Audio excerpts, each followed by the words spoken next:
अब हमारे पास तीन तरह के जानदार हैं जो पैदा होते हैं फर्टिलाइजेशन के बाद। एक है ओवीपेरस, वीवीपेरस, ओवोविविपेरस।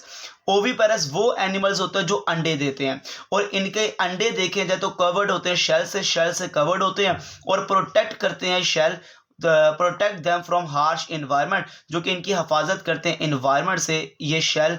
और ये ऐसे जानदार को नाम देते हैं जो अंडे देने वाले होते हैं ओवीपेरस, जैसे कि बर्ड्स हो गया। बच्चे देने वाले वीवीपेरस होते हैं ऐसे एनिमल्स जो बर्थ देते हैं यंग वन को, जो बच्चों को पैदा करते हैं वो वीवीपेरस है। इनमें इंटरनल फर्टिलाइजेशन होती है, मतलब फर्टिलाइजेशन जिस्म के अंदर हो रही है और बच्चा भी इंटरनल डेवलपमेंट करता है। जो फीटस होता है माँ के पेट के अंदर जो बनता है वो भी कहाँ पे होता है, माँ के यूट्रस के अंदर डेवलप होता है, अंदर ही फर्टिलाइजेशन, अंदर ही डेवलपमेंट वीवीपेरस है। जैसे ह्यूमन बीइंग कह सकते हैं, रैट कह लें, कैट कह लें, डॉग कह लें। पर कुछ ऐसे जानदार जो ओवोविविपेरस है, मतलब कि ऐसे जानदार जिसमें इंटरनल फर्टिलाइजेशन है, इंटरनल ही डेवलपमेंट है फीटस की, अंदर ही डेवलप होता है यूट्रस के अंदर, इनसाइड द एग।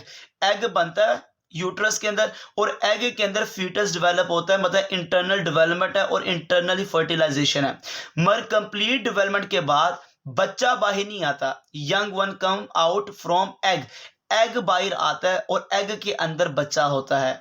जैसे ही वो अंडा टूटता है तो बच्चा निकलकर भागना स्टार्ट हो जाता है, मतलब कि अंदर डेवलपमेंट हो रही है, अंदर फर्टिलाइजेशन हो रही है, पर जब बाहर आता है ना तो बच्चा नहीं आएगा, अंडा आएगा और अंडे के अंदर बच्चा होगा और जैसे अंडा टूटेगा बच्चा निकलकर भागना शुरू कर देगा। इसका मतलब बाहर आना अंडे का, अंदर डेवलपमेंट होना, दोनों के करैक्टर आगे, ओवीपेरस के भी वीवीपेरस के भी। ऐसे मेरे बच्चे ग्रुप को कहते हैं ओवोविविपेरस। और दुनिया में ये जो आपके पास ग्रुप है इसके दो एग्जांपल हमारे पास है, एक है डक बिल प्लेटिपस, एक ये जानदार, और स्पाइनी आंट ईटर। ये दो जानदार ऐसे हैं जो मेरे बच्चे अंदर ही फर्टिलाइजेशन, अंदर ही डेवलपमेंट और बाहर अंडे का निकलना, दे आर कॉल्ड ओवोविविपेरस। जज़ाकल्लाहुल खैर।